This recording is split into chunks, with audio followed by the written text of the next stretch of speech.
प्रिय भाई और बहनों, आज का शुभ संदेश के लिए आप सभी को हम स्वागत करते हैं। लाखों में मेरा वो प्रिय एक ही मेरा प्रिय है। लाखों में मेरा वो प्रिय एक ही मेरा प्रिय है। उसने मेरे मन को लिया है, प्रेम के बल से लिया है। उसने मेरे मन को लिया है, प्रेम के बल से लिया है। लाखों में मेरा वो प्रिय एक ही मेरा प्रिय है। आज का संदेश ब्रदर जेम्स नायर सूरत से बांटा जाएगा। प्रार्थना के साथ सुनिए। परमेश्वर के नाम की महिमा हो। शुभ संदेश के सभी श्रोतागण को हमारे प्रभु यीशु मसीह के नाम में नमस्कार। आज के मनन के लिए आइए हम मरकुस के सुसमाचार उसके 6वें अध्याय कलम 30 से लेकर हम 36 तक पढ़ेंगे। मरकुस 6 का 30 से 36 तक। प्रेरितों ने यीशु के पास इकट्ठे होकर जो कुछ उन्होंने किया और सिखाया था सब उसको बताया।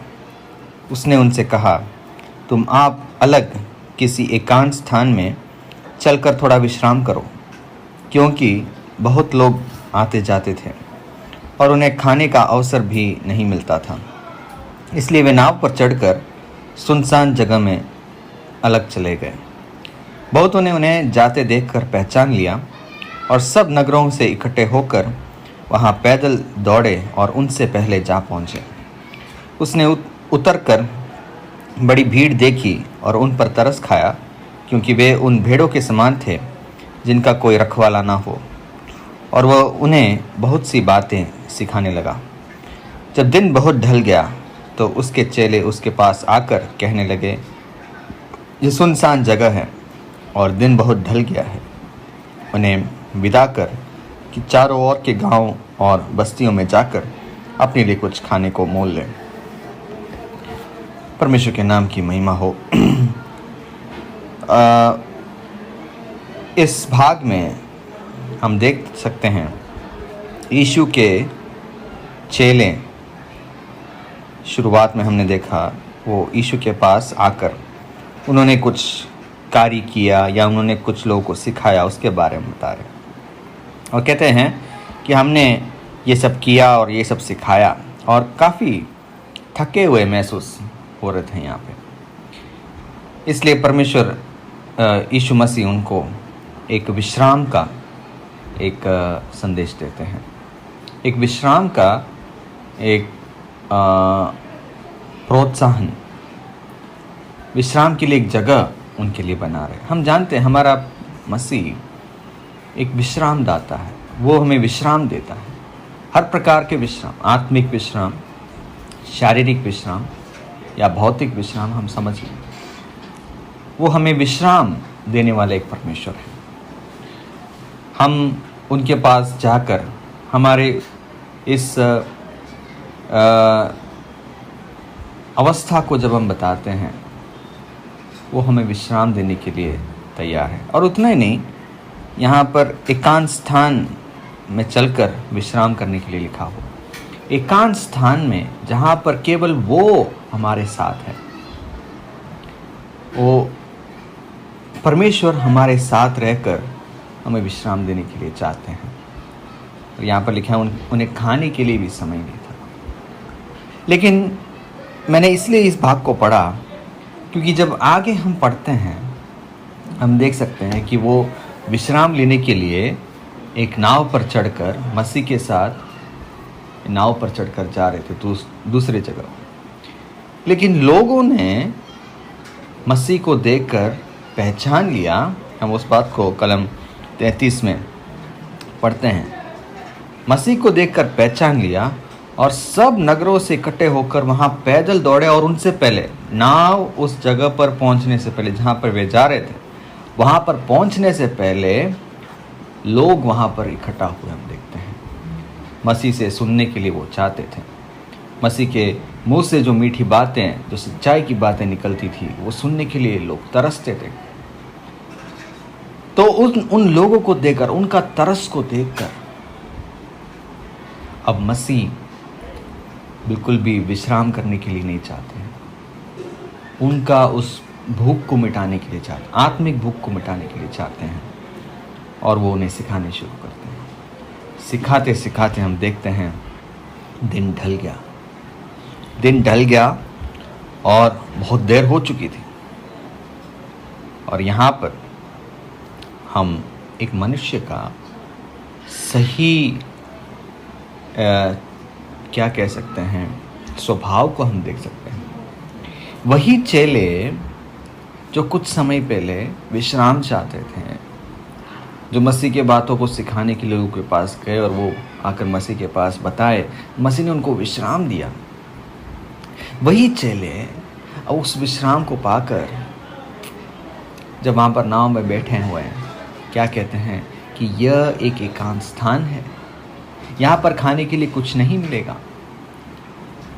हम जानते हैं कि वो मसीह से पूछ सकते थे कि मसीह आप ही बताओ क्या कर सकते हैं, लेकिन वो उसके जगह वहाँ पर वो एक ऐसी एक नकारात्मक विचार को हम देख सकते हैं कि उन्हें भेज दें वापस। प्रियो, हम भी अक्सर ऐसे हैं, परमेश्वर से आशीष पाते हुए समय में भी हम दूसरों पर बिल्कुल भी दया तरस खाने वाले लोग नहीं हैं। वो स्वभाव केवल परमेश्वर में हम देख सकते हैं, मसीह में हम वो देख सकते हैं। वो भी थका हुआ है प्रिय, वो समझना ज़रूरी है। उसने पूरा दिन सिखाया उनको, ऐसे हम पढ़ते हैं, दिन भर सिखाया और वो मनुष्य रूप धारण लेकर हमारे जगत में आया। थका हुआ उसके शरीर में था, वो थक गया ज़रूर, लेकिन मनुष्य के थकान को, मनुष्य के उस परिश्रम को समझने वाले, मनुष्य के भूख को समझने, मनुष्य की ज़रूरत को समझने वाले, वो खाने के लिए ज़रूर नहीं आए हैं लोग वहाँ पर, लेकिन उन्हें तृप्त करके, आत्मिक तौर से, भौतिक तौर से तृप्त करने वाला एक मसीह को वहाँ पर। लेकिन अब मनुष्य के स्वभाव को देखो, कैसे भी करके उनको वहाँ से निकालना चाहते हैं। स्वार्थ एक मनुष्य को हम देख सकते हैं वहाँ पर। वो परमेश्वर का वचन को सिखाने वाला चेलों की बात यहाँ पर हो रही है। प्रियो, हम भी ऐसे ही लोग हैं, लेकिन हमें विश्राम देने के लिए, हमें आराम देने के लिए मसीह तैयार है। वो सिखाने वाला परमेश्वर है और हमारे साथ साथ हमें विश्राम देने वाला परमेश्वर है। हम जानते हैं उसके बाद क्या हुआ। 5 रोटी और 2 मछली से उसने 5000 लोगों को खिलाया। हम देख सकते हैं वो अद्भुत कार्य करने वाले, एकांत स्थान में भी रोटी खिलाने वाला परमेश्वर है हमारा परमेश्वर भी। वो कभी हमें छोड़ेगा नहीं, कभी हमें त्यागेगा नहीं। हमारे हर ज़रूरत को जानकर, कोई भी परिस्थिति क्यों ना हो, वो जानकर वो हमें खिलाने वाला परमेश्वर है। लेकिन हाँ, एक चीज़ है, उसके बात को सुनने के बाद, उसके बात को ग्रहण करने वालों के लिए ये लागू है। उसके बात को ग्रहण करने वालों के लिए वो चिंतित हैं। प्रेरितों के लिए वो चिंतित था क्योंकि वो परमेश्वर का कार्य किया। लोगों के लिए वो चिंतित था क्योंकि वो उसके बात सुनने के लिए दौड़ दौड़ कर आए, दूर दूर से दौड़ कर आए। उनके लिए वो चिंतित था। यदि आप प्रभु के लिए परिश्रम करते हैं, यदि आप आत्मिक कार्यों के लिए परिश्रम करते हैं, वो हमें तृप्त करने वाला परमेश्वर है। हर तौर से वो तृप्त करने वाला परमेश्वर है। कोई भी परिस्थिति में तृप्त करने वाला परमेश्वर है। उसके लिए वो खुद भी थकाव में क्यों ना हो, खुद भी कितना आश्चर्य काम करने के लिए वो प्रतिबद्ध हो, लेकिन वो हमें हर तौर से, हर तरफ से तृप्त करने के लिए वो सक्षम है। वो कर सकते हैं और वो करने के लिए इच्छा रखते हैं। परमेश्वर हमारी सहायता करें कि हम ऐसे एक मसीह को पहचान कर, उसकी उस सहानुभूति को अपना कर हम भी ऐसे सहानुभूति, दया और जो आशीष पाकर हम बैठे हुए हैं उसी आशीष को अन्यों तक बांटने के लिए हम भी कोशिश करें और हमारा भी विचार एक सकारात्मक विचार हो, परमेश्वर के लिए देने के लिए एक विचार हो, परमेश्वर के लोगों को देने के लिए एक विचार हमारे अंदर हो। परमेश्वर हमारी सहायता करें, उसके नाम की महिमा हो।